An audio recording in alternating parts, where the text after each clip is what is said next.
Buenas tardes. Gracias por su asistencia. Les habla Cristian González, profesor del Instituto de Entomología de la Universidad Metropolitana. Les damos la cordial bienvenida a este conversatorio que tiene la finalidad de acercar a cada uno de ustedes a dos ex estudiantes nuestros de nuestro programa de Magíster en Ciencia, Convención en Entomología, y que ellos cuenten su experiencia formativa en el programa durante su permanencia en el programa, como también lo contextualicen en función de su trabajo, su ayuda, su colaboración a desempeñarse en el ambiente laboral en el cual ellos actualmente están cumpliendo función.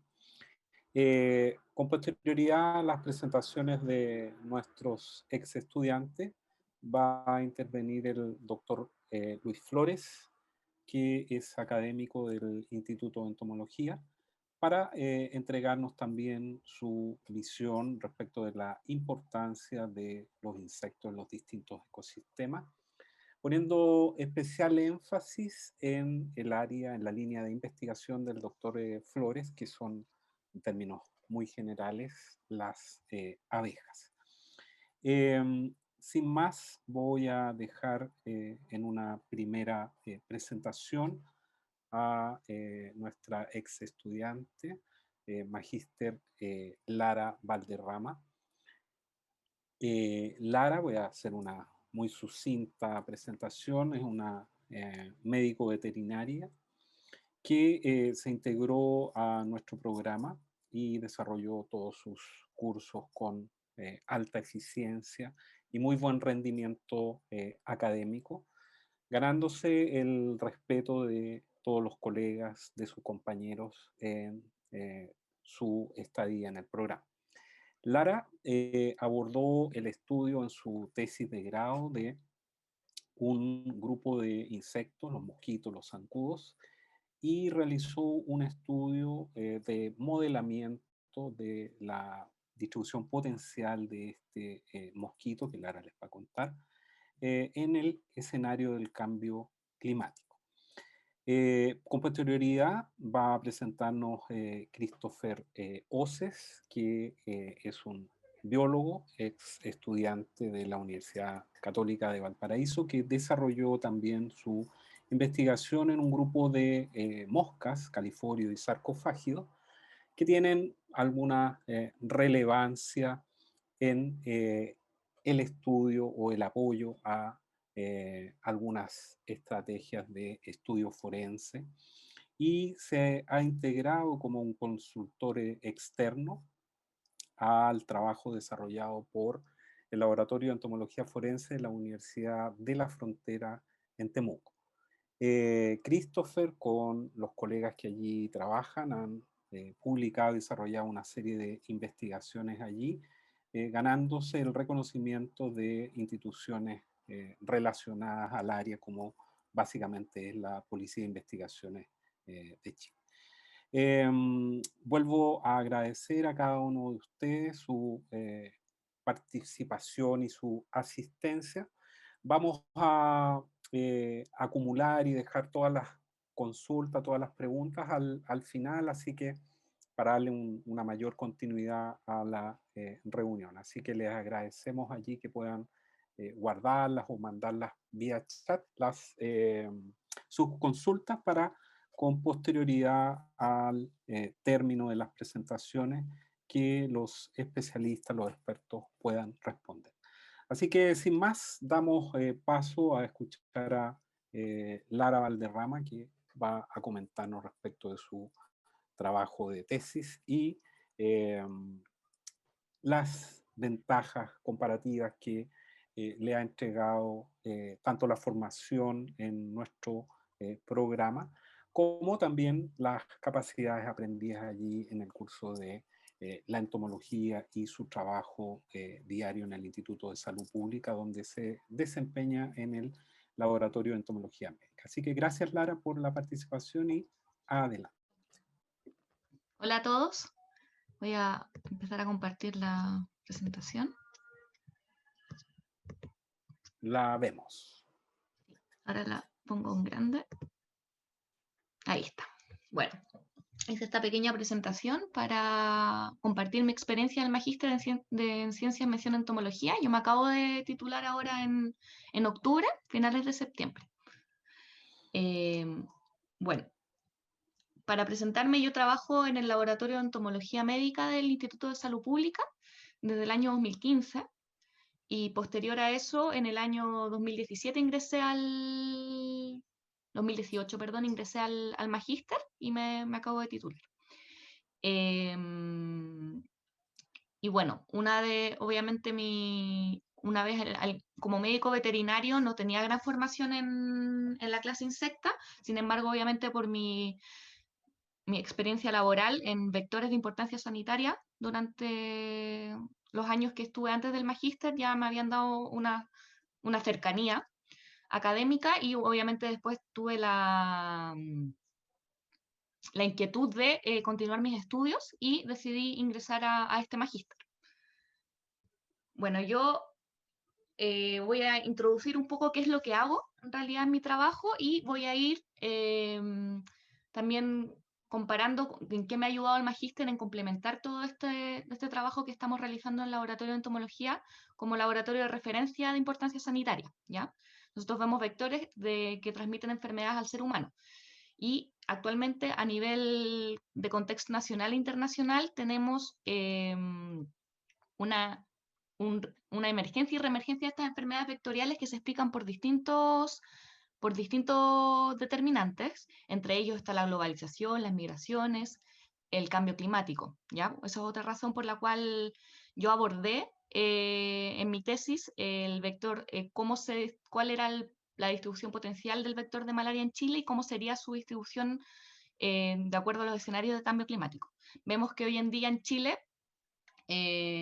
supuestamente yo me acuerdo en la universidad nos decían que Chile estaba protegido de enfermedades exóticas debido a que teníamos barreras naturales, desierto, la cordillera, el océano y la Antártica. Sin embargo, hoy en día ya sabemos que gracias a todos estos factores que estoy mostrando en esta diapositiva, eso ya no es así, que no estamos libres de ninguna enfermedad exótica que puede ingresar ya sea vía migración, nosotros podemos ingresar los vectores en sus distintos estadios y también ingresan personas migrantes o mismos viajeros que pueden portar estas enfermedades. De hecho, Chile tiene, tiene muchas especies vectoras y pocas enfermedades. De hecho, no tenemos en el caso de fiebre, tuvimos fiebre amarilla, tuvimos malaria, pero hoy en día todas estas enfermedades están erradicadas y solo tenemos casos importados, a diferencia del dengue en la isla de Pascua, claramente. Pero sí tenemos los vectores. Ya, por lo tanto, por eso es tan importante la vigilancia. Entonces sabemos que existen artrópodos con impactos en salud humana que pueden producir distintas enfermedades, distintas molestias en el ser humano, desde envenenamiento, reacciones alérgicas, invasiones de tejidos, hasta ser vectores mecánicos como son la mosca o biológicos como son los vectores que ya mencioné antes, los zancudos, dependiendo de la especie, distintos arbovirus. También existen otros artrópodos, por ejemplo las garrapatas, los ácaros que pueden transmitir bacterias, etc. Entonces, por eso, en este caso, es muy importante tener una red de vigilancia que combine la vigilancia epidemiológica, la vigilancia de la gente en sí y la vigilancia vectorial, que seríamos, en este caso, nosotros, por ejemplo, como laboratorio de entomología médica, más las distintas CEREMIS, las oficinas de zoonosis y vectores de las CEREMIS de salud, ya que hacen la parte vectorial. Pero lo importante es integrar todos los conocimientos para poder tener una vigilancia y un conocimiento acerca del estado de los distintos vectores y las enfermedades vectoriales que podrían ingresar a nuestro país. Nosotros como laboratorio de referencia de entomología participamos en distintos programas. Participamos en el programa de Vigilancia Nacional de Culícidos, que se extiende desde la región de Arica hasta la región metropolitana.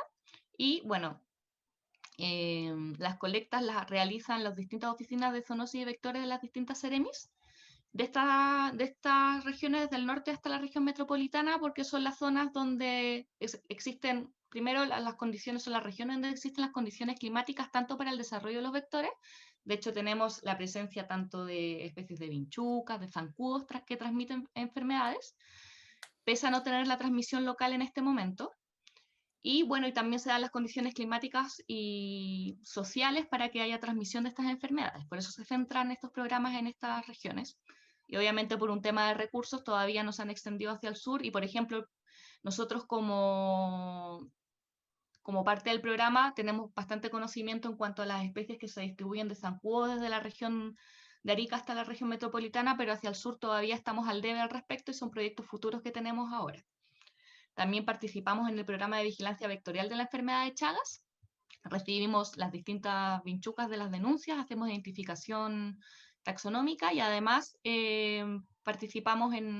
hacemos disecciones de las vinchucas y mandamos el contenido intestinal para realizar PCR para ver si son positivas o no a Trypanosoma cruzi. Y esto también se le informa a las distintas seremis de salud y de acuerdo a eso se toman distintas decisiones. También recibimos cualquier otro tipo de denuncias de identificaciones entomológicas de importancia en salud pública, o a veces no tanta importancia. También trabajamos intentamos trabajar en cercanía con el SAC, cosa de también derivar, por ejemplo, ellos nos derivan muestras sospechosas de ser de importancia sanitaria y nosotros les derivamos muestras sospechosas de ser de importancia agrícola o de medicina veterinaria. Y hacemos capacitaciones y supervisión a los laboratorios de entomología de las distintas seremis de salud. ¿Ya? Bueno, obviamente en todo este tema ha sido súper importante para mí el desarrollo del magíster, ya que he podido tener conocimiento de taxonomía para ayudarme a seguir las distintas guías, las distintas claves, para ir reconociendo, porque muchas veces nos llegan muestras de otras identificaciones que no son las muestras de siempre de culícidos y triatominos que estamos acostumbrados a recibir. Y obviamente, al no ser nuestra especialidad, hay que ahondar más en el conocimiento taxonómico y morfológico al respecto, entonces eso me ha ayudado un montón. Más que obviamente conocer la taxonomía en sí, que es enorme obviamente cuando uno no trabaja en ciertos grupos, es saber también dónde buscar la información y cómo aplicar las claves. En eso me ha ayudado un montón el magíster.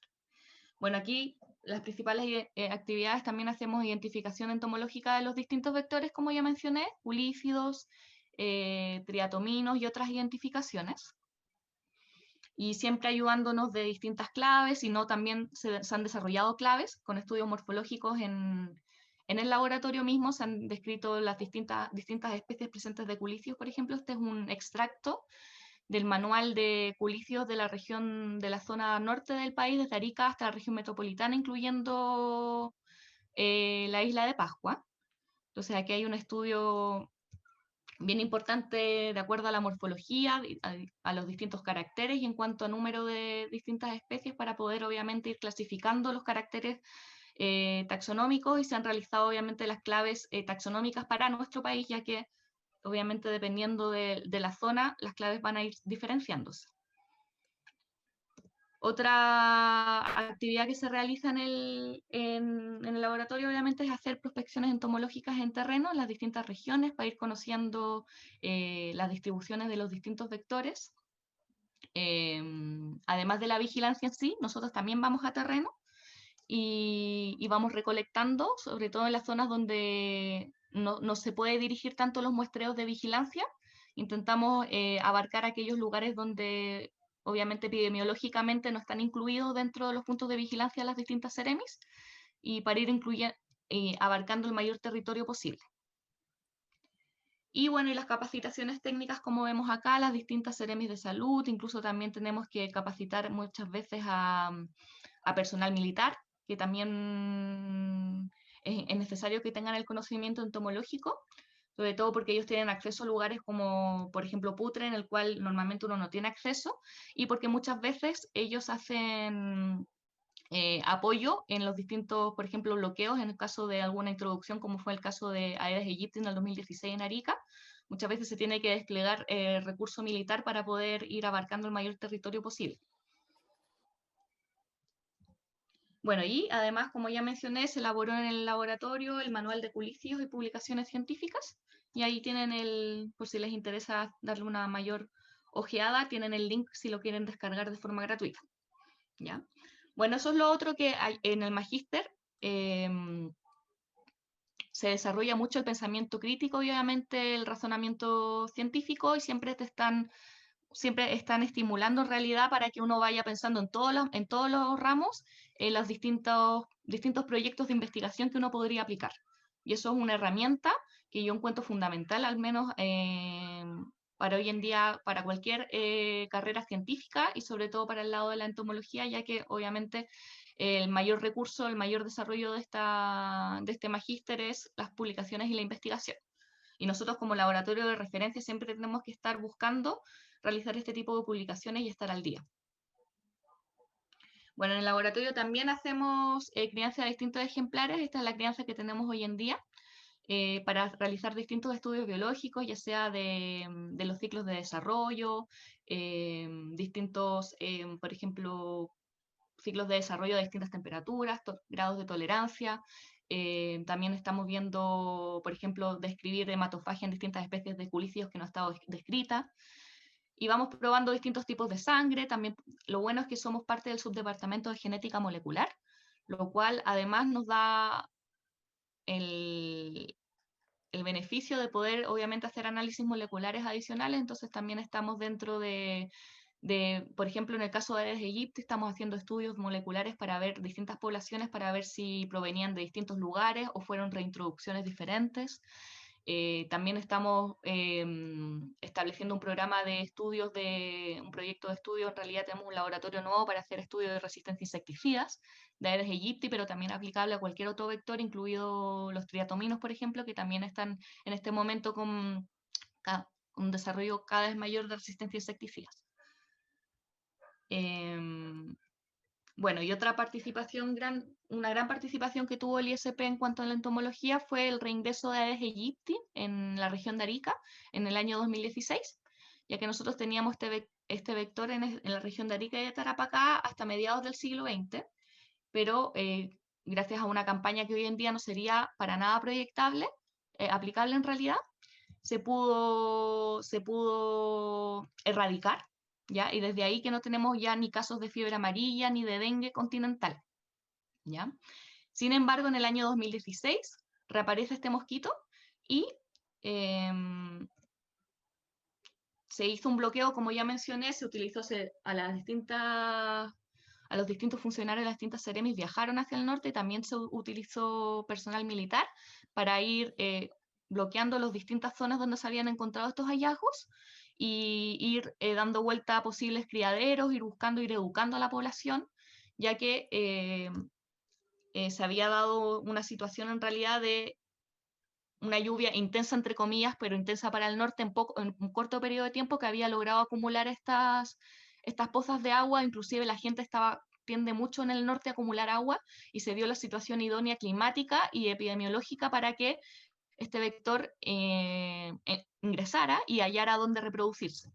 Sin embargo, se supone que el trabajo fue súper eficiente en ese año y no se encontró más hallazgos durante el 2017. Sin embargo, en el 2018 vuelve a aparecer en Arica y el 2019 en Arica y Tarapacá.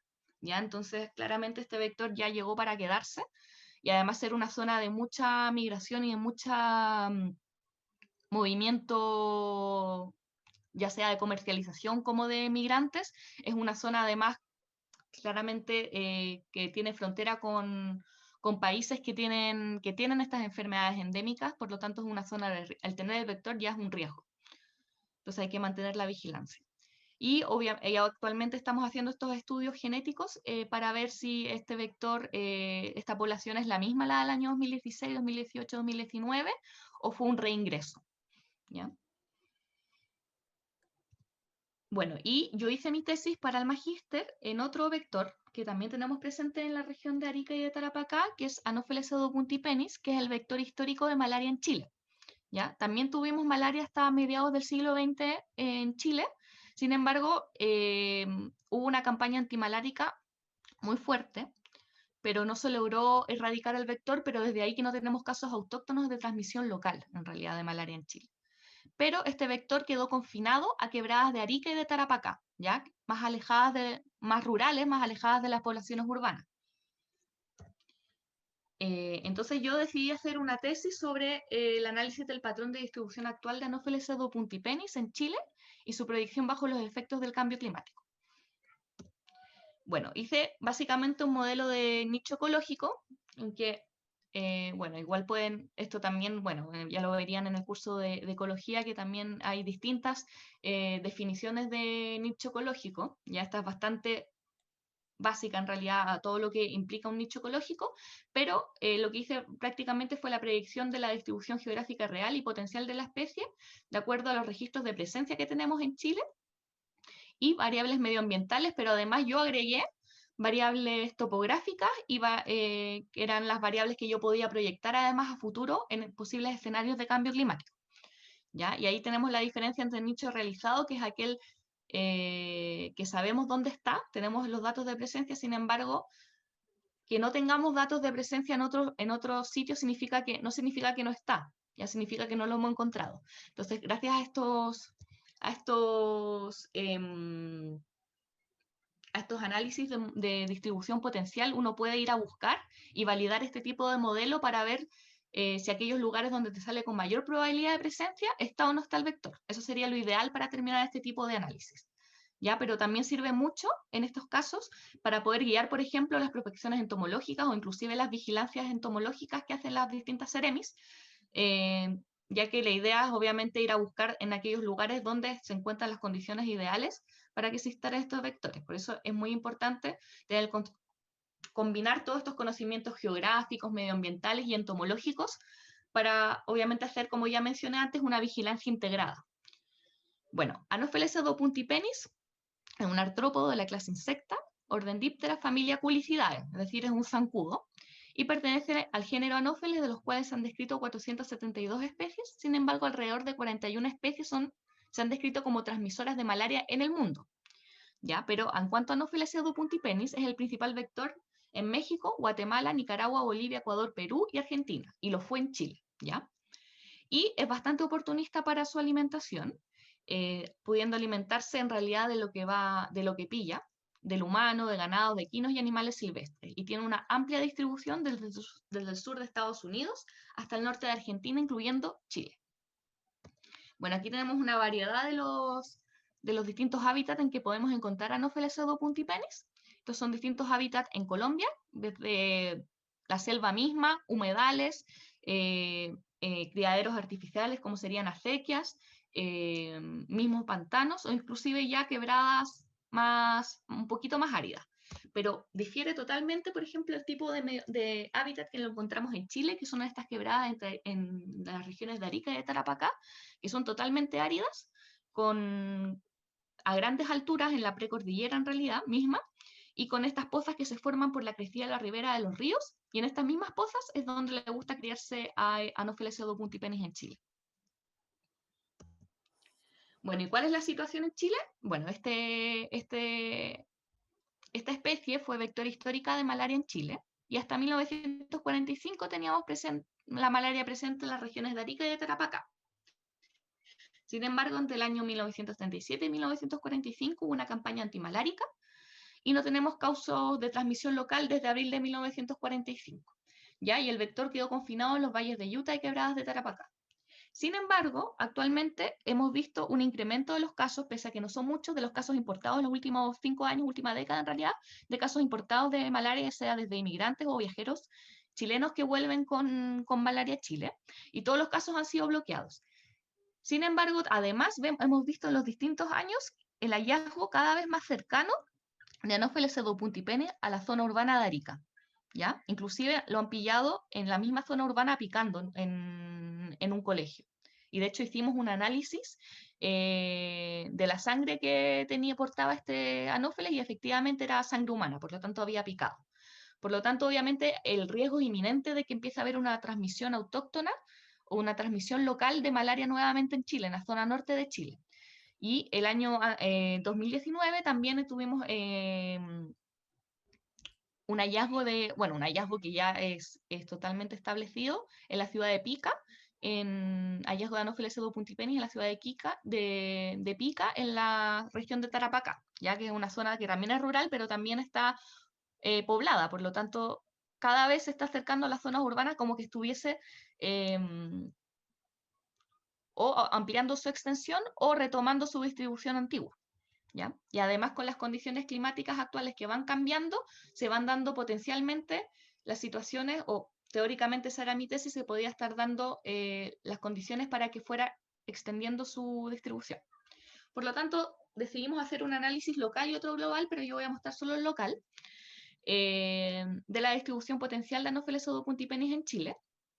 Y se tomó como área de estudio el área del Programa Nacional de Vigilancia de Acuíferos, que ya mencioné, que iba desde la región de Arica hasta la región metropolitana. Y los datos de presencia eran las muestras colectadas por este programa y además por las prospecciones entomológicas que hemos realizado en el laboratorio, con 50 puntos independientes entre sí, ¿ya? Y se utilizó variables bioclimáticas de WorldClim, relacionadas con precipitación y temperatura, variables topográficas de proximidad a los ríos y de huella humana. Para hacer un análisis local primero, se hizo una limpieza de los distintos puntos para que no hubiesen puntos duplicados y que tuviesen una distancia por lo menos de 1 kilómetro entre sí. Se hizo una limpieza de multicolinealidad entre las distintas variables para que no sobreaportaran al modelo. Y nos quedamos con con estas variables en las condiciones actuales. Bueno, se utilizaron distintos modelos de acuerdo a los distintos zonas de información satelital, que hay distintos programas de distintos institutos y distintos programas en realidad de escenarios de cambio climático que proyectan escenarios de cambio climático, entonces se van utilizando y se van haciendo los análisis de acuerdo a la sensibilidad, la especificidad, el área bajo la curva y distintos valores que van ajustando y van entregando qué modelo se ajusta mejor en realidad. Y nos quedamos con estas variables, que son variables de temperatura, de precipitación, de proximidad a los ríos, ¿ya? Y de índice de posición topográfica, que tiene que ver con la capacidad de cuenca del terreno. ¿Por qué? Porque este vector, como ya mencioné, le gusta desarrollarse en Chile en distintos en terrenos donde se acumula el agua de la crecida de los ríos, ¿ya? Y de hecho se relaciona positivamente, en este caso, con posterior a las precipitaciones estivales en verano, es decir, al invierno, al mal llamado invierno boliviano o el invierno altiplánico. Posterior a eso puede haber un arrastre de criaderos, pero posterior a esas lluvias intensas que se producen en febrero o marzo, se forma crecida de los ríos, se forman estas pozas que coinciden después con un aumento de la población de estos vectores. Bueno, y este fue el modelo actual, el mejor modelo que me arrojó el análisis, donde podemos ver que todas estas quebradas donde sabemos que existe el vector me dio con probabilidad cercana a 1, y luego iba incrementando a lo largo de la cordillera de los Andes con una probabilidad de 0,5 o de 0,3 a 0,5 hasta el norte de Antofagasta, lo cual coincide con las condiciones, sobre todo, bueno, ambientales, topográficas, e inclusive de vegetación, aunque no estuviese incluida en el análisis, ya de tipo desértico. Entonces, bueno, sabemos que actualmente igual hay una probabilidad media de que el vector se extienda ya hacia el sur, ¿ya? Y podemos ver también cómo se comportan cada una de estas variables por sí solas y cómo aportan a estas variables en sí al modelo ajustado, viendo que las que mayor aportó era una variable que tenía relación con la precipitación, más que con la temperatura. Sin embargo, si sacábamos la variable de temperatura, esta variable bajaba mucho el área bajo la curva, ya que era un área bastante alta, como pueden ver, sobre 0,99.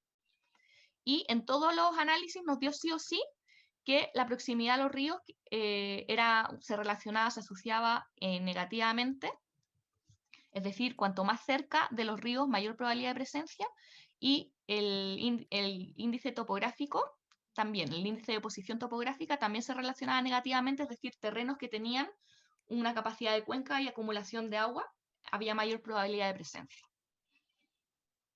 Y el área que me dio de extensión fue esta, de mayor probabilidad, de acuerdo a un análisis binomial. Y después, proyectado el cambio climático, proyectado en los escenarios de cambio climático RGP 4.5 y 8.5, veíamos que hay un incremento del área de extensión de este vector en un 38% en el RGP 4.5 y de un 100% en el RGP 8.5, lo cual coincide con la hipótesis que habíamos evaluado antes del análisis y también coincide de acuerdo a los distintos trabajos publicados de acuerdo al cambio climático con los vectores de importancia sanitaria y también de acuerdo a lo que conocemos del ciclo biológico de este vector, que se relaciona con altas temperaturas y precipitaciones, con eventos de precipitaciones intensas, pero pocos durante el año que permiten el apostamiento del agua para que se pueda criar. Y ahí obviamente da pie este tipo de estudios. Vemos que, bueno, que la hipótesis se cumplía incrementando su extensión posible hacia una mayor latitud y longitud bajo escenarios de cambio climático. Y bueno, estos modelos dan información, como ya mencioné, bastante valiosa a la hora de hacer vigilancia, ya que obviamente es una vigilancia informada, con conocimiento entomológico, conocimiento geográfico, conocimiento climático, relacionados todo en cuanto al vector. Y obviamente este es un estudio que solamente incluyó al vector, a la especie en sí, pero puede dar pie a otro tipo de estudios relacionados con las enfermedades en sí, es decir, que incluyan, en este caso, el plasmodium, el parásito que provoca la malaria, inclusive las huellas humanas, la distribución poblacional, para ver si hay realmente un mayor riesgo de reintroducción de malaria autóctona en Chile o no. Esto es un breve, en realidad, resumen de la tesis, porque obviamente no me quería alargar mucho. Pero gracias en el magíster tuve que desarrollar distintas capacidades, tanto analíticas como de proyecto, y además tuve que aprender a usar los distintos software. Tuve que aprender a usar R, que tuve un curso, porque la primera parte del primer semestre del magíster es completamente, es parte de la malla, ¿ya? Pero el segundo semestre ya va al desarrollo de la tesis y uno tiene cursos ya más electivos, incluso personalizados de acuerdo a tu proyecto de tesis. Entonces yo tuve, por ejemplo, un curso de R, de aprender a usar R y de biogeografía. Entonces me ayudó un montón en realidad en el desarrollo de mi tesis, fue súper personalizado y totalmente recomendable al final de cuentas, una vez que el primer semestre uno tiene la base de taxonomía, morfología, ecología, evolución también y genética. Después uno se va ahondando ya en el proyecto de tesis en sí. Y bueno, y para que continuar en realidad con la inquietud de seguir investigando. Ese es el objetivo en realidad final de este magíster y obviamente te entrega las herramientas adecuadas. Eso. Bueno, le damos las gracias a Lara. De acuerdo a la estructura que nos dimos, alguien está haciéndote una pregunta, Lara, pero la respondemos ahí al final, para que ahí en el chat la puedas ver. Ahora damos paso a nuestro segundo charlista, que es el magíster Christopher Oces, que nos va a comentar su experiencia tanto en el magíster como parte de lo que ha desarrollado en este laboratorio de entomología forense de la Universidad de la Frontera. Así que, Christopher. Cuénteme. Buenas tardes a todos. Espero que estén muy bien. Para que Lara saque su presentación o la cargues tú. Sí, porque todavía no puedo compartirla. Ahora sí. Ahora. Aquí. Bueno, aquí está. Espero que estén muy bien. Buenas tardes a todos. Ahí se está viendo.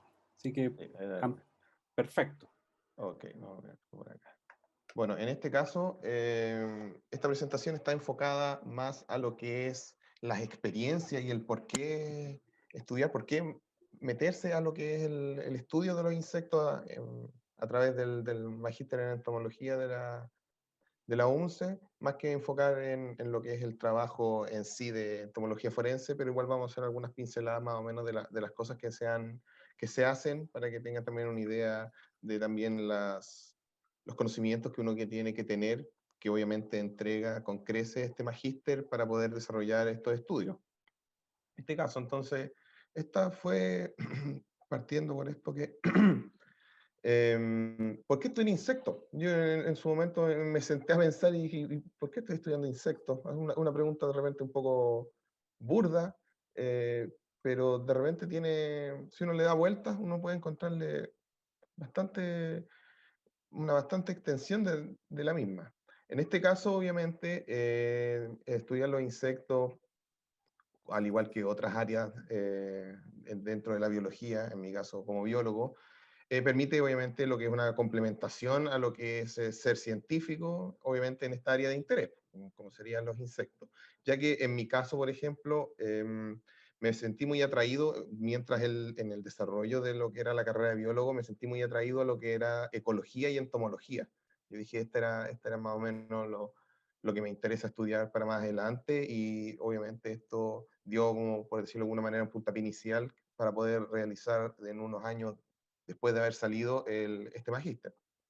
Obviamente esto permite también, como se indicó anteriormente en la presentación anterior, esto también obviamente trae consigo lo que es un desarrollo profesional y a la vez también personal de los científicos que van ingresando, ya que van adquiriendo nuevas herramientas, nuevas capacidades analíticas, etcétera, que obviamente van a uno mejorándolo como profesional.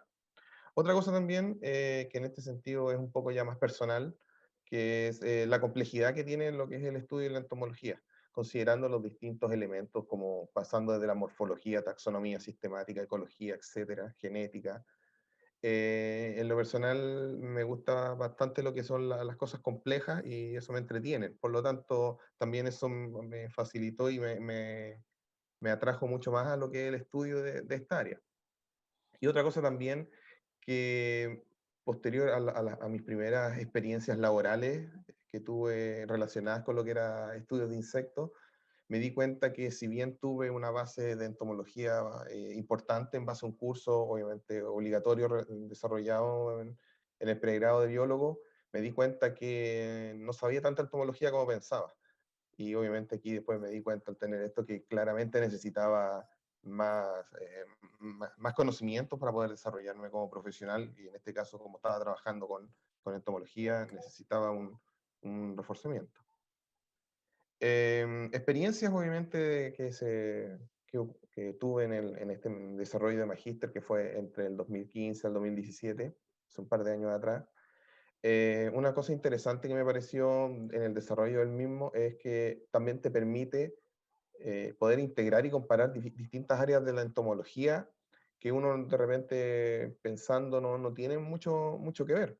Por dar un ejemplo, dentro de lo que se explicó en la presentación anterior, uno puede estudiar ciertos cursos que le permiten, cursos optativos, ¿no?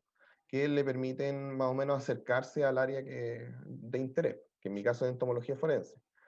Dentro de los uno, obviamente, pedí lo que era sistemática avanzada de díptera, aquí con el profesor González, el cual obviamente también nutrió bastante lo que es el conocimiento taxonómico y morfológico de lo que es el orden díptera. Y además de eso también tuve un curso de lo que era relacionado con lo que es la morfología de larvas de tefrítidos. Uno de repente podría pensar que tendría que ver una larva de moscas de la fruta con larvas, por ejemplo, de califórido o sarcofágide, que de repente que son las más importantes dentro de lo que son los procesos cadavéricos, y, y por ende para lo que son la entomología forense. Sin embargo, existen bastantes características morfológicas análogas que de repente podrían hacer ciertas asociaciones, y además uno también aprende, por ejemplo, que para algunos grupos, en este caso, por ejemplo, larvas de tefriti o larvas de califorio o sarcofágido, muchas estructuras morfológicas no tienen la misma importancia taxonómica en un grupo con el otro, y viceversa. Eso obviamente uno lo va relacionando y va aprendiendo estas cosas, ya que uno puede ser experto en un grupo, pero si uno aplica esos mismos criterios en otros grupos, como que no sirve mucho. Otra cosa también interesante que me pareció en el desarrollo de este magíster fue lo que es el estudio de áreas de entomología que pudieran tener un potencial interés. Y en eso también me gustaría agradecer ahí al profesor Cristian Villagra, con el que tuve clases de ecología, una parte por lo menos. Y ahí, por ejemplo, desarrollamos lo que era un pequeño estudio, un pequeño análisis relacionado a lo que era, por ejemplo, el origen de la relación entre los insectos y los cadáveres. O sea, que es obviamente la base de la entomología forense. En este caso, en base a las investigaciones, por ejemplo, actualmente lo que es el estudio de entomología forense se enfoca principalmente en lo que son las larvas de dípteros que se alimentan de los tejidos blandos de los cuerpos. Sin embargo, los primeros registros fósiles hablan de una relación insecto-cadáver muy distinta a la que uno conoce, que sería más enfocada en lo que es la alimentación de las médulas óseas o de los huesos por parte de otros insectos. O sea, la variación evolutiva que ha tenido esta relación, que obviamente es la base, esta relación ecológica es base para lo que son los estudios de entomología forense, también abre los ojos y muestra otras cosas bastante interesantes para los que estudiamos esta área de la entomología. Y otra cosa más que ya estoy más, es algo relacionado a lo que es ya la administración y todo eso, que obviamente todos los años de repente hay ciertos conflictos externos a lo que es el desarrollo normal de las clases y en mi caso, por ejemplo, como yo vivo en Valparaíso y tenía que viajar a Santiago cada cierto tiempo durante la semana, en base a eso y como digo, algunos conflictos que pueden estar ocurriendo durante el año y probablemente este próximo año también haya.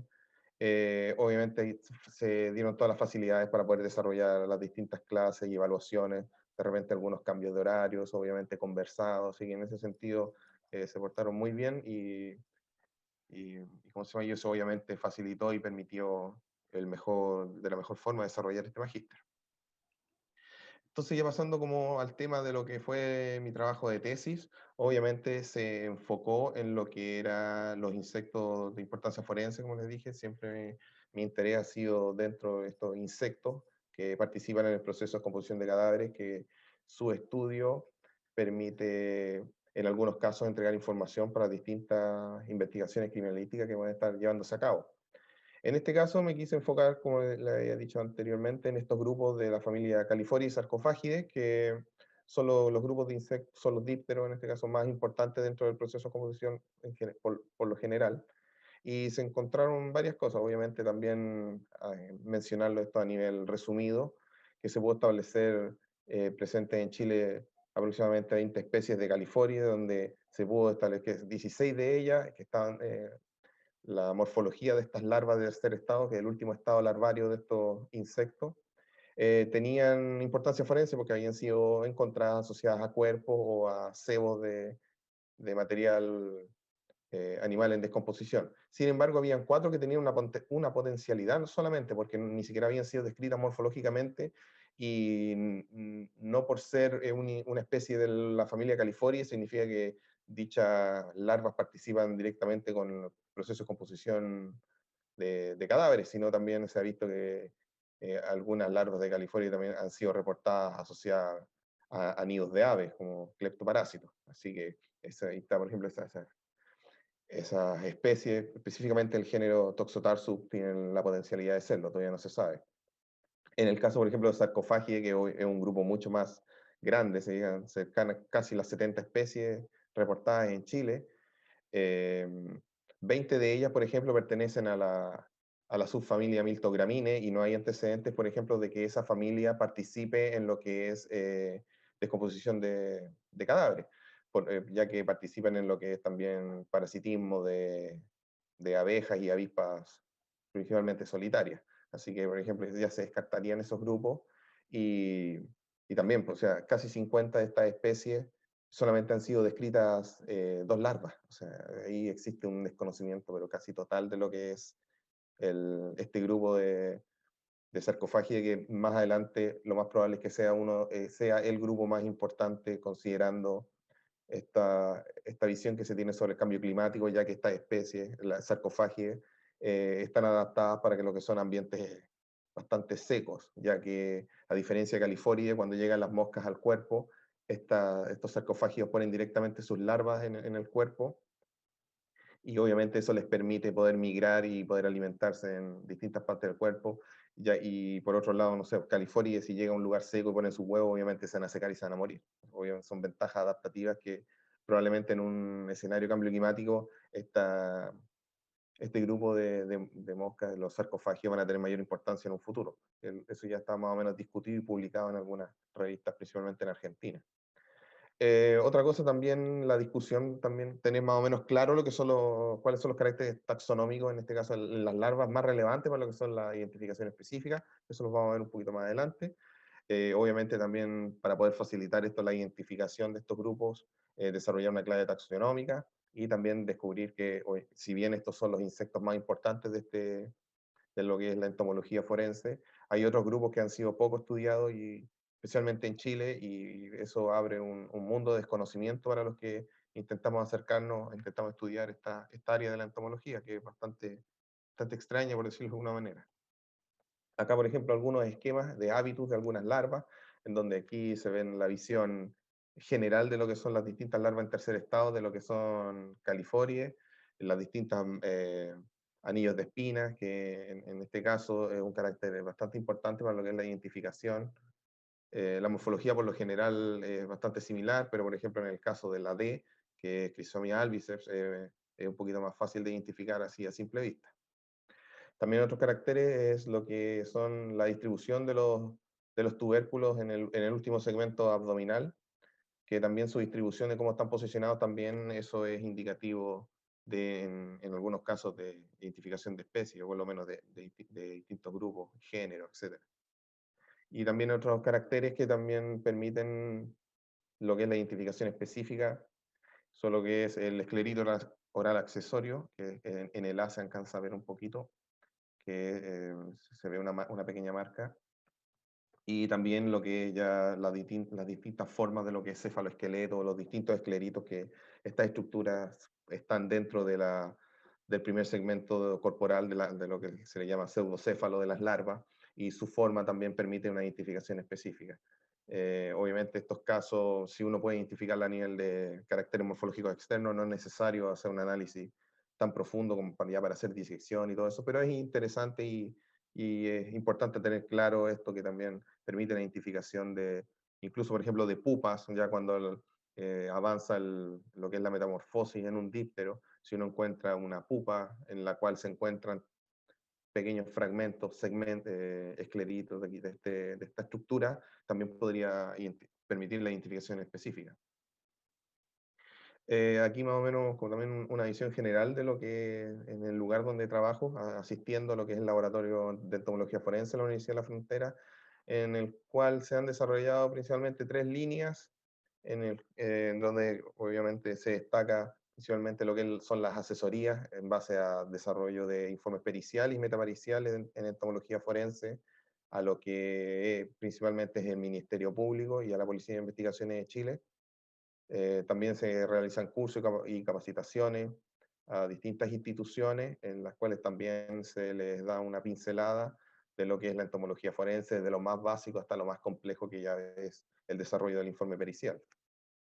Y también en muchas situaciones, en muchos momentos, en este caso obviamente por la condición sanitaria ha sido un poquito más difícil, pero también tratamos de presentar en distintos congresos nacionales e internacionales, hacer redes de contacto con los distintos entomólogos forenses de lo que es, partiendo aquí por Latinoamérica, para poder desarrollar también mejor esta área y poder complementar los conocimientos entre países.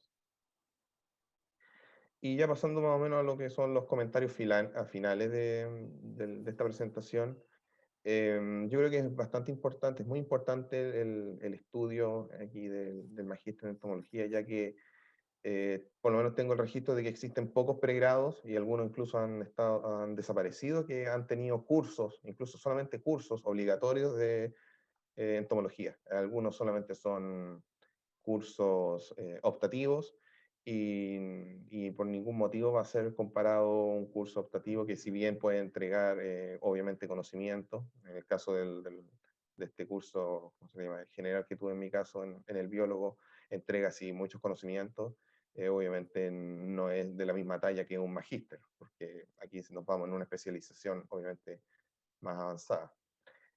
Obviamente esto es una complementación a todo lo que es el desarrollo del profesional que esté estudiando.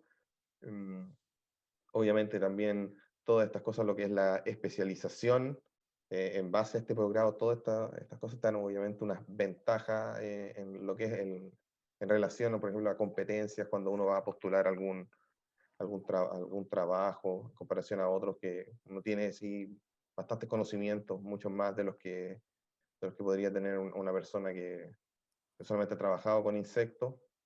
Y también una cosa a destacar que obviamente esto también permite lo que ya alguna formalización, pero esto también es un comentario bastante personal, lo que es la formalización del concepto entomólogo, ya que es un concepto que está bastante utilizado de forma bastante ligera, y yo creo que esto también permite poner un poco darle un poco más de peso académico a lo que es realmente lo que es ser un entomólogo en estos tiempos.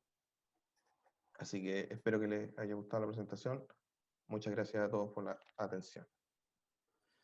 Gracias, Christopher. Como lo mismo que le comenté a Lara, vamos a dejar para el final de las presentaciones las consultas. Si es que las hubiere, ya hay algunas ahí en el chat para que ustedes las respondan. Hemos escuchado, y esto para todos los asistentes, a dos de nuestros recientes egresados que han dado cuenta tanto de sus trabajos de tesis como su experiencia y formación en nuestro programa. Es el turno ahora del doctor Luis Flores, que es un académico del Instituto de Entomología, actual coordinador del programa Magíster en Ciencia con mención en Entomología, que nos va a dar ahora una mirada también muy sucinta, muy breve, respecto de su línea de investigación, con la cual vamos a dar también por terminado el conversatorio una vez que podamos los expositores dar respuesta a aquellas preguntas que se formulen. Así que, Luis, el escenario ahora es suyo.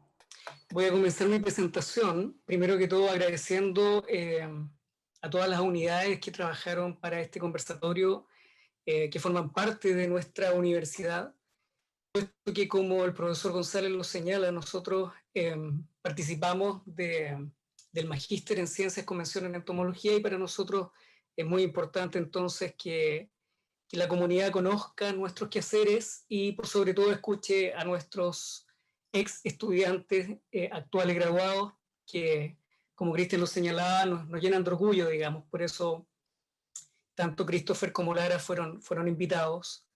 Y yo quiero hablarles en relación con básicamente una de las líneas de investigación que existe en nuestro magíster, es sobre ecología y biología evolutiva de insectos, y la otra línea de investigación es respecto de sistemática de insectos. Esas son nuestras dos grandes líneas de investigación.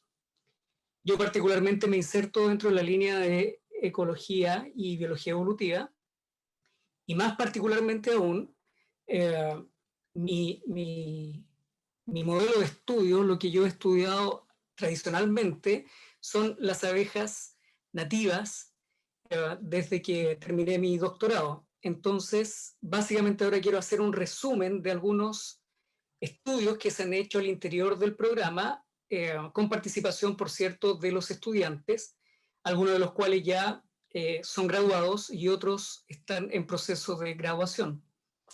Entonces, no sé si ven esta diapositiva, porque es importante estudiar abejas. Cristian, ¿la ves?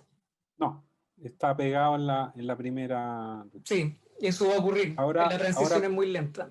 Ahora, ¿por qué? Ahora sí la vemos, sí. Ahora la vemos. Ahora la ven, perfecto. Ya, entonces hay un delay ahí de algunos segundos. ¿Por qué es importante estudiar abejas? Bueno, cada entomólogo que gusta de estudiar un grupo particular, digamos, va a encontrar siempre fundamentos de sobra para poder justificar su estudio, pero en términos, yo diría, más genuinos, hay un amor, hay una pasión por lo que uno hace, y eso también se ve volcado en el grupo de insectos en el cual uno se ha especializado, cual en mi caso las abejas.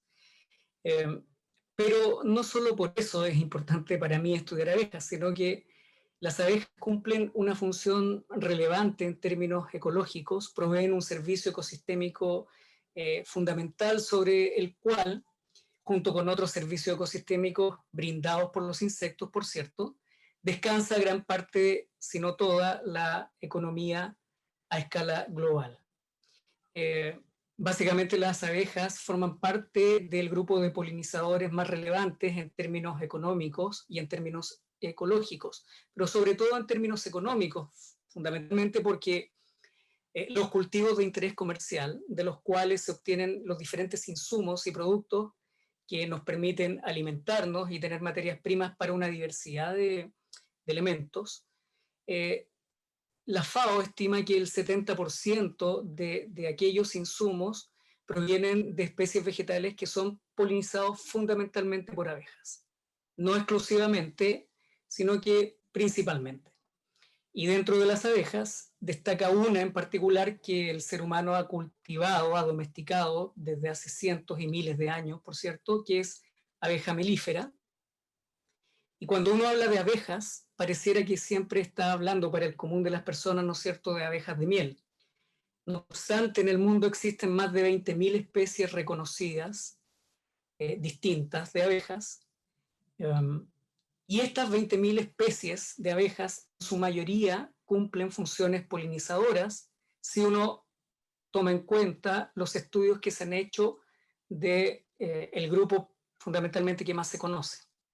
Evidentemente, con una diversidad tan amplia, de más de 20.000 especies, resulta imposible conocer toda la biología o todo el potencial de polinización que tienen todas estas, pero en todos los grupos de abejas que se ha estudiado, siempre se ha demostrado su relevancia como polinizadores de especies vegetales, tanto en ambientes naturales como en agroecosistemas o en cultivos, ya sea monocultivos o de otro tipo.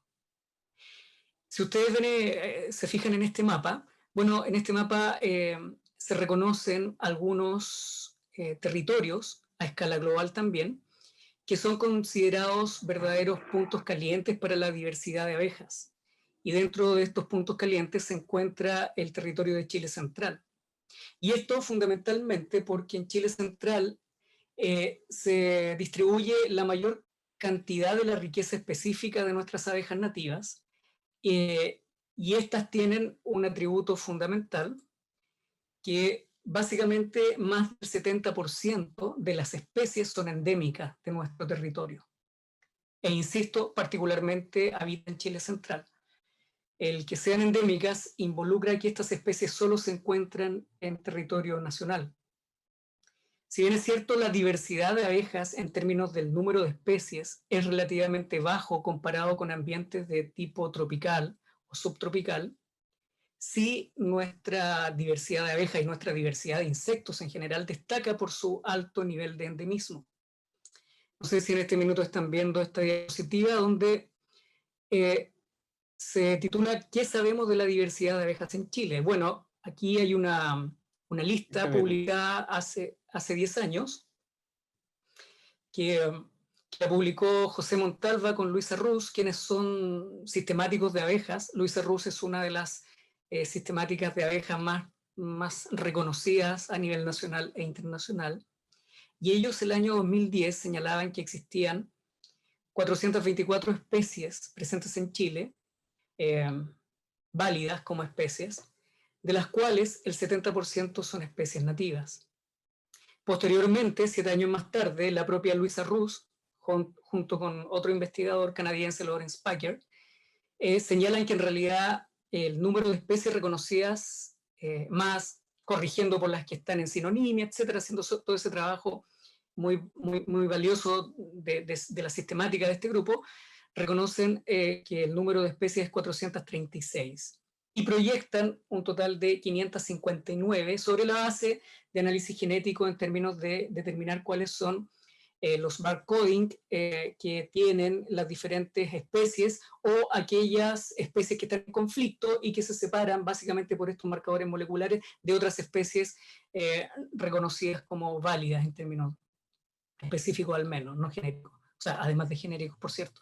Entonces ellos hacen esa proyección. Si hacemos caso a esto, uno podría decir que en Chile Actualmente hay 436 especies reconocidas como válidas y sobre 550 que se proyecta, se pueden identificar a corto plazo.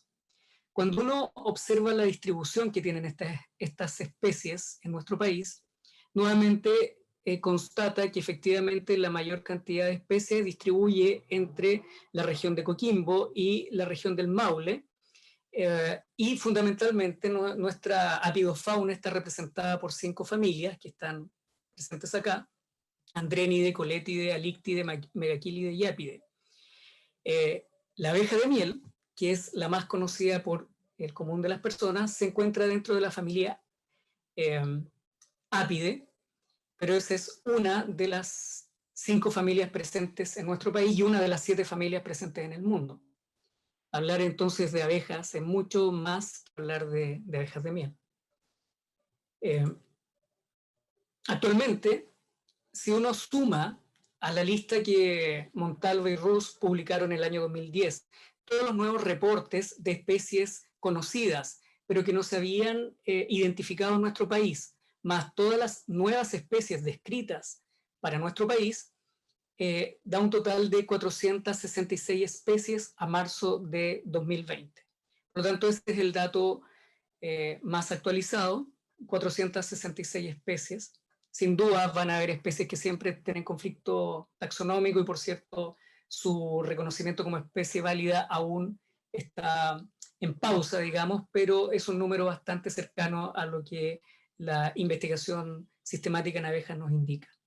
¿Qué se sabe de estas 466 especies? Eso en términos de diversidad taxonómica, pero en términos, por ejemplo, de diversidad funcional, la inmensa mayoría de las especies de abejas, no solamente en Chile, sino que en el mundo, son especies consideradas solitarias.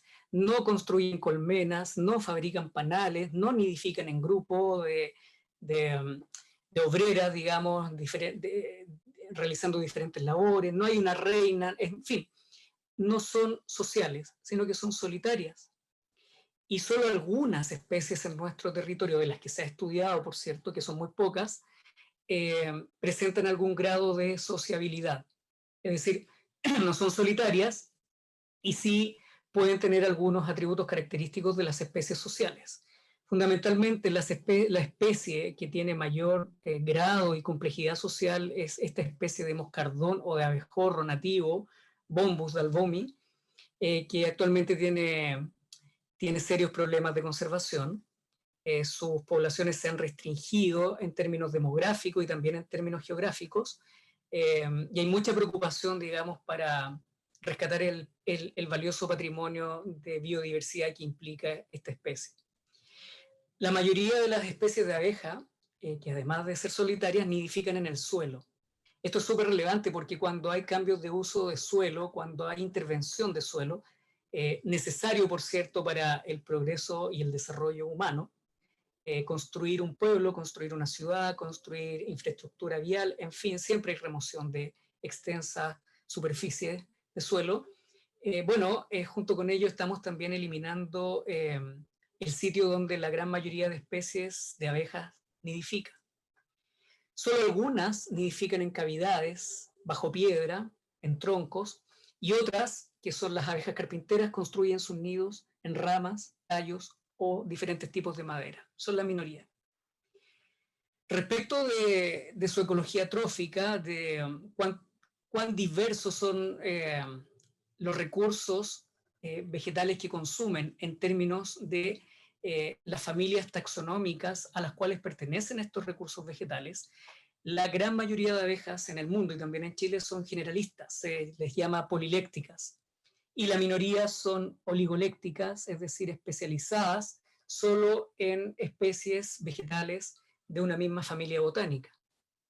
En esta imagen que ustedes ven hay una pequeña, muy pequeña muestra de la diversidad de especies nativas de nuestro país. Si ustedes se dan cuenta, hay una gran variedad de tamaños. Intenté ajustar lo más posible las proporciones relativas de los tamaños. También hay una gran diversidad de colores, en fin. Pero en el centro de esta imagen se aprecia Apis mellifera, la abeja de miel, ¿no es cierto? Y vemos que la diversidad taxonómica, la diversidad funcional, la variedad fenotípica es muy distinta. Por cierto, todas comparten los rasgos diagnósticos, pertenecen a la misma superfamilia, ¿no es cierto?, que es la superfamilia Apoidea. ¿Qué fenómenos se han estudiado en el laboratorio en el cual yo trabajo en el Magíster en Ciencias con mención en Entomología? Bueno, voy a mencionar solo unos 4 fenómenos de estudio, que son fenómenos relacionados precisamente con factores o variables ecológicas involucradas en diferentes contextos, que son relevantes para conocer cada vez más parte de la biología de este interesante grupo de estudio. Fundamentalmente, un fenómeno importante dice relación con las interacciones conductuales que ocurren en especies solitarias. ¿Y por qué en especies solitarias? Ya reitero, la inmensa mayoría de las especies son solitarias, muy poquitas son sociales, y la que es más social de todas es muy difícil estudiarla por las razones que di. Nuestro abejorro, digamos, está con restricciones demográficas y geográficas importantes. Entonces, cuando uno estudia abejas, se va a encontrar fundamentalmente con especies solitarias. Uno de los atributos relevantes que hemos descubierto en estas especies solitarias dice relación con que ellas tienen capacidades conductuales similares a especies sociales, sin embargo siguen siendo solitarias. Por ejemplo, ellas exhiben capacidad de reconocimiento de compañeras de nido y discriminación conductual hacia aquellas que no son sus compañeras de nido. Si ustedes piensan en un panal siempre van a haber abejas guardias o guardianas que están dejando entrar solamente a las abejas que son parte de ese panal. Las abejas salen a forrajear, salen a buscar su alimento y tienen que retornar al panal, por ejemplo, las abejas de miel. Bueno, las abejas guardianas que están apostadas a la entrada de esa colmena dejan entrar solamente a las que son de su propio panal y rechazan agresivamente a las que no lo son. Y eso se explica porque en estas especies altamente sociales ha evolucionado esa característica, reconocer a los miembros de mi propio grupo y rechazar a los que no son miembros de mi propio grupo, y esto lo hacen fundamentalmente basados en compuestos cuticulares, fundamentalmente hidrocarburos cuticulares. Bueno, nosotros hemos descubierto en especies nativas nuestras que tienen precisamente esas características como si fueran especies sociales, pero no lo son.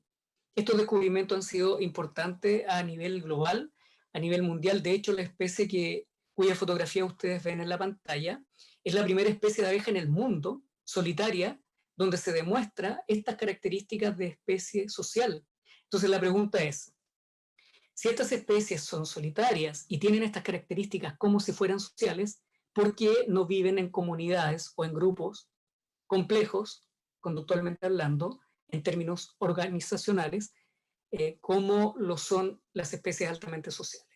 Eso ha dado pie para otra serie de preguntas relacionadas con qué factores ecológicos están involucrados en la variación del comportamiento social, en insectos en general, en abejas en particular, y cuáles de estos factores, además de estar asociados con la variación de los diferentes niveles sociales, cuáles de estos son claves en la evolución de la sociabilidad.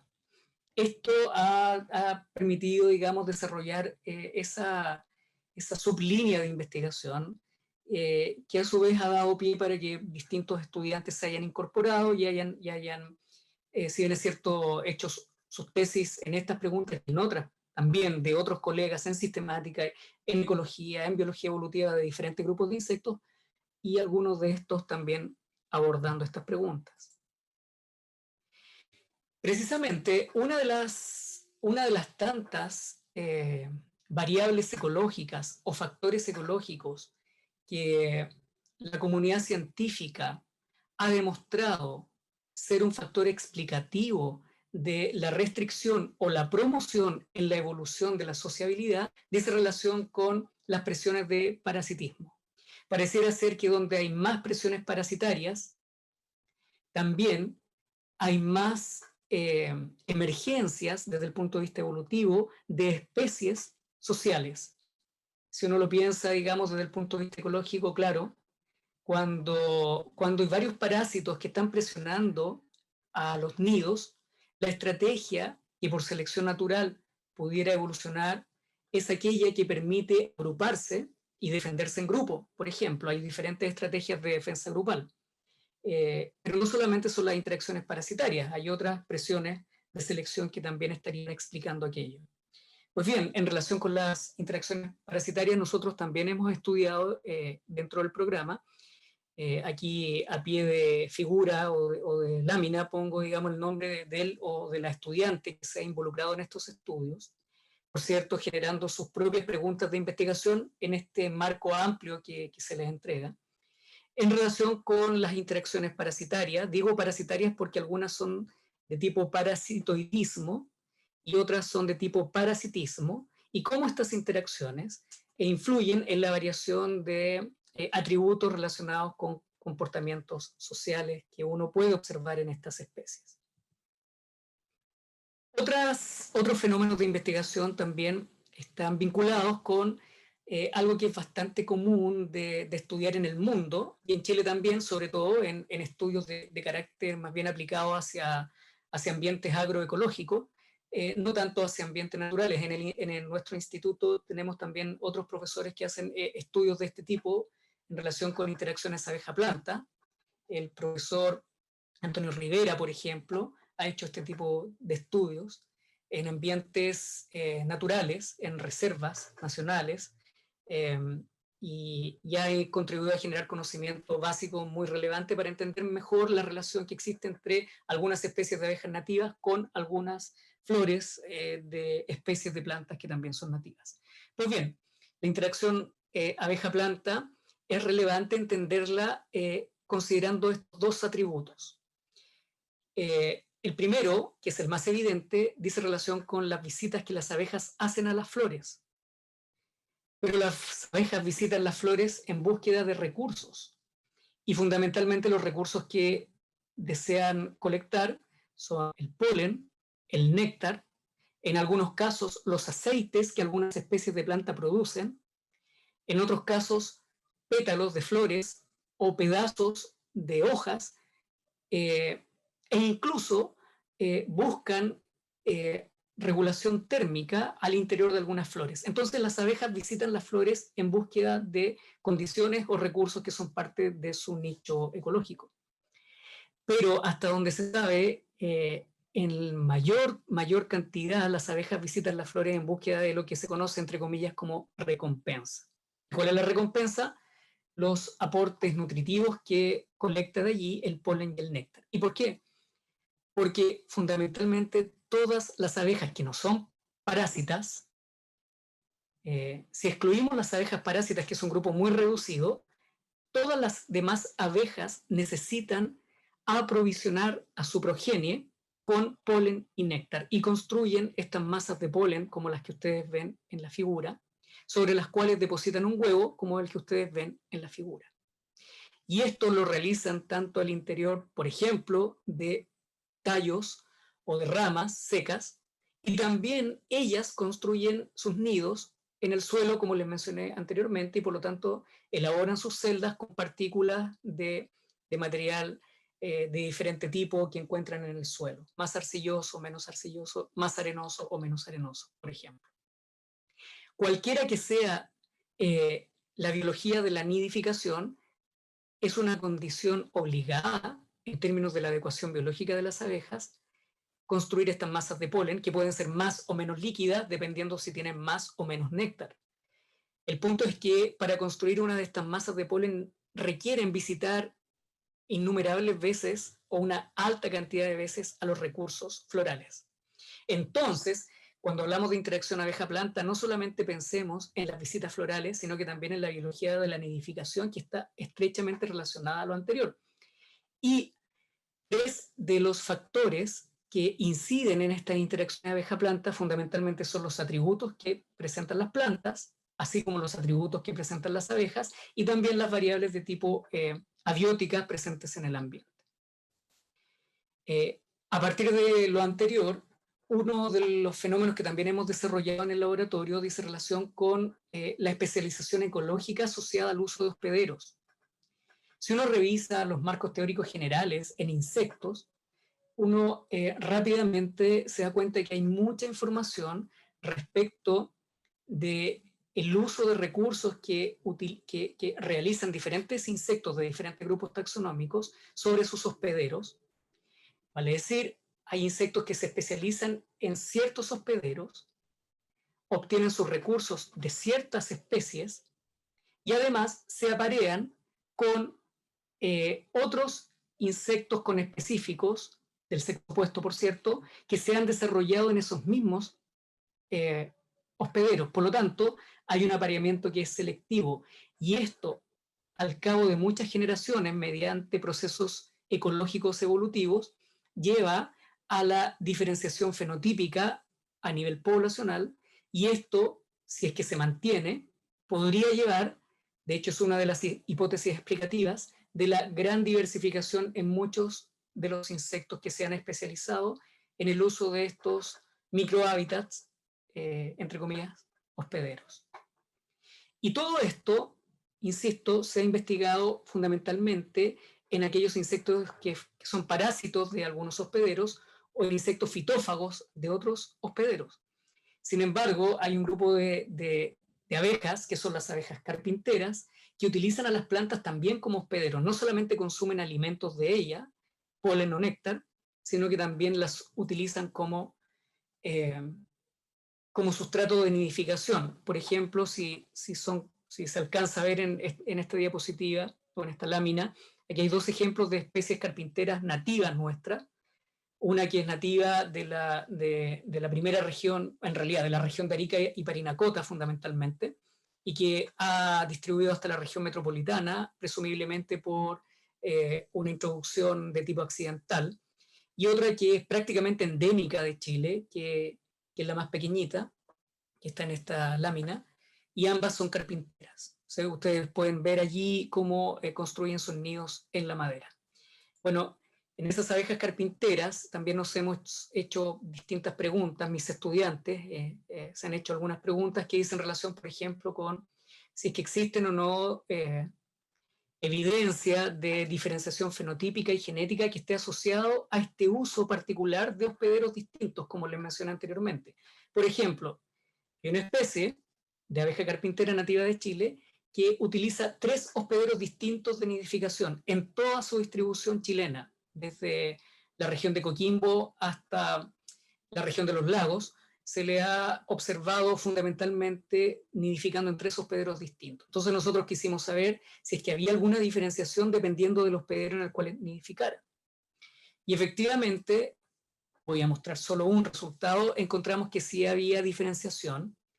El tamaño de las mandíbulas de las abejas hembras que ocupan un hospedero, precisamente el hospedero que es más duro, más denso en términos del tejido vegetal, es mayor, ese tamaño mandibular, si se compara con el tamaño de las mandíbulas de las abejas hembras que utilizan los otros 2 hospederos de nidificación. Pero no solo eso, sino que además los compuestos cuticulares químicos son distintos. Entonces uno, si es que esto lo piensa en términos ecológicos evolutivos, uno debiera trabajar bajo la hipótesis de que podría estar ocurriendo un apareamiento selectivo, es decir, que las abejas que nidifican en un hospedero prefieren aparearse con las abejas que emergen de esos mismos hospederos. Para evaluar eso hicimos análisis genético y establecimos si había los niveles de flujo génico a partir de ciertos indicadores de aquello. Y efectivamente descubrimos que sí, que había un mínimo intercambio genético entre las abejas que emergían de un hospedero en relación con otros hospederos. Y eso se correlacionaba también con la diferenciación fenotípica que veíamos allí, y por lo tanto nosotros proponemos, por ejemplo, que estas abejas carpinteras, que son endémicas nuestras de Chile, son un gran modelo de estudio para estudiar estos fenómenos que son relevantes a nivel global. Para ir terminando, les voy a mostrar solo 2 ejemplos más. Uno, que es un estudiante, Víctor Mandujano, que se graduó recientemente, y él está muy interesado en estudiar procesos relacionados con distribución geográfica en abejas y cómo las variables ambientales, ya sea variables de tipo abiótico como variables meteorológicas o variables bióticas, como la distribución de los vegetales que las propias abejas utilizan como recurso, cómo estos dos tipos de variables podrían estar explicando la distribución de dos grupos de abejas. Yo aquí en esta lámina muestro solamente dos especies, pero son dos grupos de abejas. Un grupo de abejas del género Centris, particularmente del subgénero Vallenectia, que son 7 especies distribuidas en Chile y algunas también en Argentina, y el grupo de especies del género Manuelia, que son abejas carpinteras, que son 3 especies. Entonces Víctor encontró distintos resultados muy interesantes. Yo solamente aquí voy a mostrar uno y tampoco lo voy a analizar muy en detalle, simplemente les quiero mostrar que Víctor pudo efectuar modelaciones de la distribución geográfica potencial bajo ciertos modelos, digamos, de distribución de máxima entropía. Lara se refirió ya mucho más en detalle a estos modelos en su presentación. Y él contrastó esta distribución esperada bajo estos modelos con la distribución observada. Él estimó un polígono mínimo convexo basado en los datos de la distribución observada a partir de un gran esfuerzo de muestreo que Víctor hizo en diferentes colecciones entomológicas y también desde la literatura, por cierto. Él logró estimar la distribución observada. Sobre esa distribución observada, él también modeló la distribución esperada, pero modelada solamente a partir de variables bioclimáticas. O sea, cómo uno esperaría que distribuyeran estas abejas si es que le hacemos caso a las variables bioclimáticas que son relevantes para explicar su propia distribución, y también sobre la base de la distribución esperada y modelada si consideramos solo la distribución de los recursos vegetales que consumen estas abejas. Y también hizo modelaciones mixtas, incluyendo ambos tipos de variables. Lo que Víctor encontró es que fundamentalmente la variable que explica mejor la distribución de las abejas, de estas abejas nativas, es la propia distribución de las especies vegetales que utilizan como recurso. Salvo en 2 especies, que fue la contribución mayor en el modelo, explicada por 2 variables de carácter bioclimático, que tienen que ver con la temperatura y la precipitación. Por último, Francisco Santander, un estudiante que está desarrollando su tesis actualmente, está trabajando en el fenómeno de las visitas florales, pero esta vez en una especie que no es generalista, como la mayoría de las especies de abejas, sino que es una de las pocas especies de abejas especialistas de las cuales se tiene conocimiento en nuestro país, que es Centris tamarugalis, o también es conocida como Centris mixta tamarugalis, pero se reconoce actualmente como tamarugalis. Y esta es una abeja que visita fundamentalmente el tamarugo, de la pampa del tamarugal, muy predominantemente tamarugo, escasamente algarrobo. Entonces es una especie especialista de Prosopis. Y lo que está haciendo Francisco es efectuar un estudio de campo y también de laboratorio, contrastando o comparando dos ambientes altamente contrastables, como lo son la plantación de tamarugos que tiene CONAF, digamos, en la reserva, y un bosquete de tamarugos que es natural, por lo tanto no ha sido intervenido, y distribuye de manera bastante menos densa que la anterior. Entonces, lo que está estudiando Francisco dice relación con, bueno, si la densidad de las plantas hospederas está asociada o no con la abundancia relativa que se puedan encontrar de estas abejas, si esto a su vez puede estar asociado con otras variables meteorológicas, tal como lo señala la literatura para las abejas generalistas, porque si esta abeja es tan especialista, uno esperaría que son los atributos de la especie de planta que consume los que estén influyendo más en las abundancias relativas y las visitas florales más que las otras variables. En fin, esas son algunas de las preguntas que Francisco ha realizado, y eso es lo que yo les quería mostrar. Quise hablar de lo que yo más sé, no quise hablar de lo que yo desconozco, solo para mostrarles a quienes escuchan un ejemplo, o sea, en realidad varios ejemplos de algunos fenómenos ecológicos que nos dicen que las abejas son mucho más diversas, mucho más interesantes, y aunque el conocimiento científico en nuestro país es escaso, somos pocos los investigadores que hacemos estudios con abejas nativas. Sí se puede hacer y son contribuciones relevantes a nivel global. Eso es lo que tengo para presentar, Cristian. Gracias, Luis, por tu completa y muy documentada presentación. Tenemos algunos minutos para responder algunas preguntas que están ahí en el chat y que están formuladas tanto para Lara como para Christopher. Así que les pido a los dueños de esas respuestas, que son Lara y Christopher, por favor que se las respondan a las personas que se las formularon.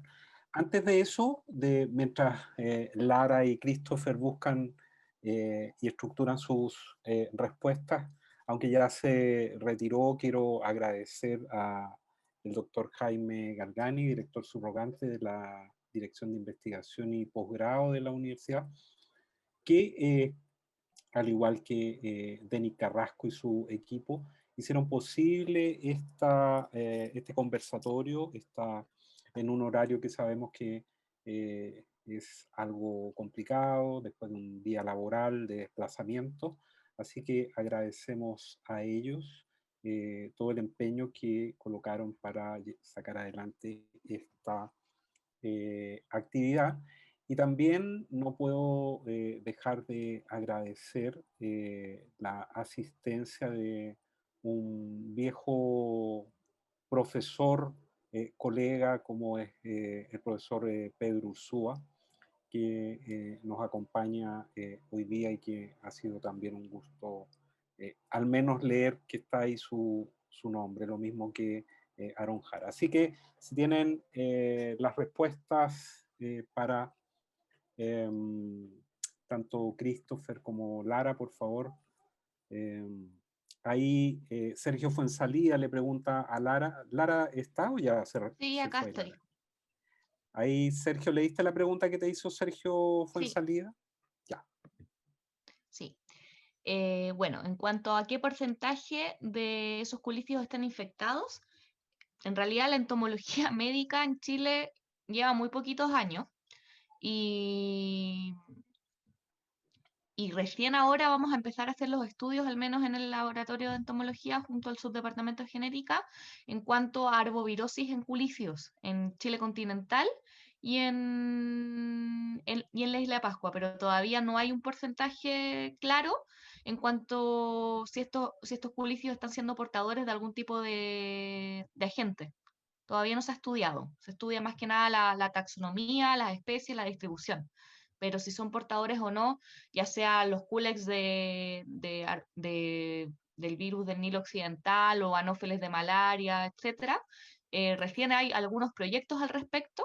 De hecho, hay un proyecto que están realizando ahora en la isla de Pascua en cuanto a detección de arbovirosis en Aedes en Isla de Pascua, pero todavía no hay resultados al respecto. Está recién incipiente. En cuanto También a... Roberto Trincao te pregunta ahí un par de cositas más de Aedes, Sí, triatominos y anófeles, es decir, todos los bichos que pueden ser peligrosos. sí. Sobre Aedes me preguntan si está ingresando como adulto a otro estadio. Tampoco se conoce en qué estadio, pero probablemente haya ingresado a Chile como estadio de huevo, ya que el estadio como de resistencia de Aedes es el huevo, ya que tiene una gran capacidad de desecación. Puede quedar hasta 8 meses en diapausa y posterior a estar en contacto con el agua, puede puede seguir desarrollándose el embrión. Y entonces es probable que haya sido a raíz de huevos. Lo que no sabemos si después, en los otros años, fue una reintroducción o fue que en realidad la población continuó todos estos años y no habíamos detectado el hallazgo en sí. Desconozco en cuanto a flores en cortes importadas, de corte importadas. Eso lo desconozco. Igual es interesante respecto a buscar información, pero la verdad es que no lo conozco. Y en cuanto a la resistencia insecticida entre atominos, bueno, es algo que también queremos estudiar, pero yo puedo hablar solamente de la parte práctica, de lo que mencionan al menos en las oficinas de zoonosis y vectores de las Seremi de Salud, que han tenido casas recolonizadas y que han tenido que han hecho tratamiento con insecticidas y vuelven a tener problemas de colonización, ¿ya? Sin embargo, no, por ahora nosotros pensamos hacer un estudio primero de resistencia a insecticida en Aedes aegypti, pero después empezar a aplicarlo en otros grupos, como sería el caso de los triatominos, para poder ayudar a la vigilancia. Pero tampoco tengo información específica al respecto. Sobre los anófeles. Si hay Anófeles me falta, sí, verdad. Hay otro anófeles, sí. Hay una especie que se llama Anopheles atacamensis, que fue descrita por Cristian González y Carolina Reyes, que está distribuida desde la región de Atacama y ahora tenemos hallazgos en la región de Coquimbo. Sin embargo, es otro subgénero a diferencia de Anopheles pseudopuntipenis y no se ha demostrado al menos que sea potencial vector de malaria. Sería el único vector demostrado de malaria en Chile es Anopheles pseudopuntipenis, que ya obviamente fue el vector histórico en Chile de Plasmodium. Gracias, Lara. Christopher, un par de preguntas para ti. Sí. ¿En qué me baso, por ejemplo, aquí? El gran desconocimiento de insectos de importancia forense. O sea, lo que mismo me dijo, o sea, existe un desconocimiento de lo que es biología, morfología de inmaduros e incluso también de ecología. Para dar así pequeños ejemplos de por qué digo esto, por ejemplo, lo que había destacado el género Toxotarsus dentro de California. Hay algunos registros nomás de colectas en algunas colecciones, por ejemplo en el Museo de acá de Quinta Normal, el Museo Nacional de Historia Natural, ahí hay algunos registros de colecta. En el caso, por ejemplo, de taxonomía de larvas, también hay un desconocimiento, no se conoce la morfología de dicha larva. En otro caso, por ejemplo, también siguiendo el califorio Neta chilensis, que también es un califorio bastante grande en comparación a los otros. También solamente está reportado a nivel morfológico en una publicación de los años 80 de Reyes y Almonacid, en donde hay leves indicios de lo que podría ser su ciclo de vida, en base solamente a una temperatura, ya que para poder hacer estudios más completos de lo que es la biología de estos estados inmaduros se requieren desarrollos con distintas temperaturas, no solamente una. Podría seguir con lo que es el desarrollo de sarcofagia, como le había dicho, que la gran mayoría solamente habían 2 reportadas a nivel morfológico de sus estados larvarios. Si seguimos también con Muside, por ejemplo, que he estado también echando la mirada un poco, que Muside en Chile hay más o menos cercana a las 100 especies, y de las cuales hay muy pocas también reportadas a nivel de larva.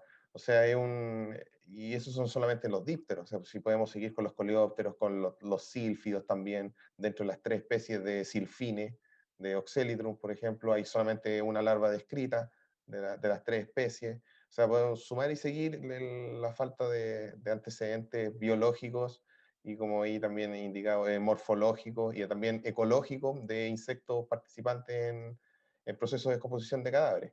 Por ejemplo, en la zona de Viña del Mar fue reportado más o menos en los años finales de los 80, lo que es la ecología de insectos necrobiantes asociados a cadáveres de conejos. También cercano al año 2000, creo que cercano al año 2010 también se reportó en Temuco un estudio de sucesión en cadáveres de cerdo, pero también son en distintas épocas. También falta complementar con procesos de descomposición en otras épocas, en otros lugares, en otras condiciones ecológicas. O sea, la variación, o sea, la cantidad de variables que existen para poder seguir estudiando esta área es bastante amplia. Por dar también otro ejemplo, hace poco reportamos el comportamiento necrófago de un insecto que está considerado dentro de los estudios de entomología forense como un insecto depredador. Y aquí lo pudimos encontrar asociado a cadáveres humanos y más encima generando artefactos post-mortem que pueden ser confundidos con participación de terceras personas. O sea, el desconocimiento que existe es bastante amplio, por eso ahí destacar un poquito el concepto de gran. Pero de que existe un desconocimiento, claramente existe un desconocimiento en lo que pregunta aquí el señor Trincado, y además ponerle también este grado de ecología. ¿Y en qué colecciones de referencia me apoyo? Principalmente en la colección de entomología forense que ha estado desarrollando en base a colectas en todo Chile, que se encuentra en la Universidad de la Frontera, y obviamente también de otros grupos como Díptero, obviamente no colectado en cadáveres, sino colectado de otra forma, en otros lugares, de la colección de entomología de la UNCE, del Museo Nacional de Historia Natural, algunos insectos observados también en la Pontificia Universidad Católica del Paraíso, cuando se hicieron ciertas tesis de pregrado enfocadas en esta área. La colección de la Universidad de Concepción también ha sido revisada, especialmente California y Sarcofagia, así que se han revisado colecciones importantes, como poder decir, que permita este como tan gran desconocimiento. No sé si quedó más o menos clara la respuesta. Gracias, Christopher. Ujú. Luis, una pregunta para ti. ¿La ausencia eventual de apis mellifera en Chile podría ser suplida por apoidia nativos? Gran pregunta, ¿eh?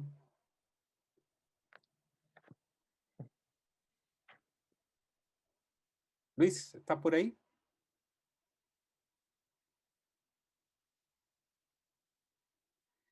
Seguimos con Lara mejor. Luis estaba con problemas de comunicación.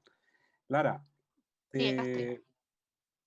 Luis Lívido te pregunta por Anopheles pseudopuntipeni, que tú señalas que es oportunista, y si eso está referido a la alimentación de la hembra y si sucede lo mismo con el macho. Ya. Y si hay alguna, perdón, si hay alguna publicación que ustedes hayan generado respecto de la crianza de Aedes aegypti y o bien si hay bibliografía al respecto. Bueno, claro, en cuanto a Anopheles pseudopuntipenis me refería a la hembra, ya que las hembras son en culicidades son las hematófagas, obviamente son las responsables vectoras, transmisoras de las enfermedades. Desconozco si el macho sería oportunista o no, los machos de culicidad en general son nectarífagos, pero probablemente como los machos siempre se van adaptando porque van persiguiendo a las hembras al final de cuentas, o sea, se generan estos enjambres, probablemente, obviamente tiene que encontrar alimentación a donde la hembra encuentra, así que probablemente sea así, pero la verdad es que lo desconozco. Lo voy a buscar al respecto igualmente más información. En cuanto a la crianza de Aedes aegypti, recién estamos con un laboratorio recién inaugurado en el ISP, con la bioseguridad necesaria para poder criar Aedes aegypti y hacer los estudios de resistencia a insecticida. Así que por ahora estamos recién en los estudios preliminares, haciendo crianza de culex, viendo obviamente todas las medidas de bioseguridad, porque no podemos llegar y trabajar sin proyecto en una especie que no está presente en la región metropolitana. Y una vez que ya tengamos el proyecto más armado, tendremos obviamente que hacer la publicación respectiva. Hay mucha bibliografía al respecto de Aedes aegypti y nosotros nos hemos ido a formar en Brasil, en Moscamet. Es una se dedican, o sea, implementaron, es una biofábrica de Aedes aegypti que al final lo que hacen es implementar la técnica del macho estéril, ya que es una técnica en la cual ellos crían a Aedes aegypti y irradian a los machos para luego liberar, de acuerdo obviamente antes de tener una proyección de cuál es la población que hay en la zona donde van a liberar, entonces liberan machos estériles para que compitan con los machos silvestres y generen obviamente huevos que no vayan a eclosionar. ¿Ya? Y ahí nos hemos ido a formar respecto, en varias ocasiones, dependiendo obviamente de la funcionaria, respecto a la crianza de Aedes aegypti, pero aún no está implementado aún, pero hay mucha bibliografía al respecto también. Eso. Hay dos preguntas para Luis, pero Luis no se desconectó. Desafortunadamente no las vamos a poder responder. Y hay una última pregunta para Christopher también. Si este gran desconocimiento que tú hablas está referido básicamente a la ecología y morfología de estados inmaduros y no así a la taxonomía de adultos.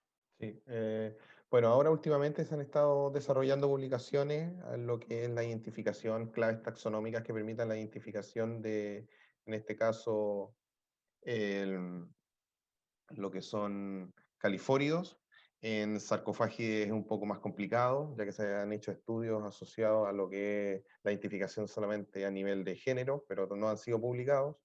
Así que sí, se podría decir que igual existe un desconocimiento, pero menos desconocimiento que es lo que es ¿cómo se llama? Ecología y estados inmaduros. Y aquí, mira, aquí Aarón hace otra pregunta. ¿Cómo se llama? Se refiere... que aquí, cuando se refiere que los más importantes son los califóridos y no otros, eso me refiero a lo que es un proceso de composición entre comillas normal. Ya que estos insectos llegan, cuando empieza el proceso de descomposición, son atraídos a través de los olores y llegan a poner sus huevos para que ellos se desarrollen ahí, crezcan las larvas y se alimentan en los cadáveres. Sin embargo, bajo otras condiciones ecológicas, otros insectos pueden ser los más importantes. Voy a dar un ejemplo. Hace unos años atrás se encontró una especie de, creo que se le llama empampado, en pica, en donde se veía que era una persona que estaba bastante deshidratada, estaba en un proceso de momificación, y ahí los insectos presentados, lo que más se veía eran derméstidos, porque estos insectos se ven atraídos a lo que son los tejidos secos, considerando esta condición de momificación, esta condición particular de lo que es el proceso de composición. En ese caso en particular, los derméstidos son, en este caso, insectos más importantes que los califorios, porque los califorios prefieren tejidos blandos. O sea, también depende de las condiciones ecológicas particulares del proceso de composición, pero por lo general son los califóridos y más adelante va a adquirir mayor protagonismo los sarcofágidos, lo que es la importancia de los insectos en los procesos de composición, por ser los primeros, los más estudiados. En este caso hay muchas especies que son cosmopolitas, han sido más que estudiadas. El estudio de lo que es el intervalo post-mortem se basa principalmente en estos grupos, etcétera. O sea, a eso me refiero. Bueno, gracias, Christopher. Les reitero nuestro agradecimiento como universidad, como Instituto de Entomología y como programa de Magíster en Ciencias, Convención en Entomología, a cada uno de nuestros ex estudiantes, Lara y Christopher, que han dispuesto parte de su tiempo de descanso para comentarles básicamente a ustedes respecto de su experiencia, y también obviamente a Luis. Y les agradecemos también a cada uno de ustedes que han asistido a este conversatorio, que no buscaba más que dar a conocer la experiencia de nuestro programa, las posibilidades que este otorga a sus estudiantes y los ha otorgado prácticamente desde los inicios de su puesta en marcha. Hay una página web que está asociada a el posgrado de nuestra universidad. Si ustedes quieren obtener más información de la malla curricular, de las líneas de investigación de cada uno de los académicos que allí participan, están nuestros correos allí. Estamos disponibles para responder sus preguntas y orientarlos si es que así ustedes lo requieren. Así que, sin más, agradecemos, reitero, los agradecimientos a cada uno de ustedes, y en este caso en particular a Denny Carrasco, que ha implementado toda esta logística, y su equipo obviamente que ha implementado toda la logística para que este conversatorio llegue a las casas o lugares de trabajo donde ustedes se encuentran a esta hora de la tarde. Así que les agradecemos y estamos a su disposición. Gracias. Hasta luego.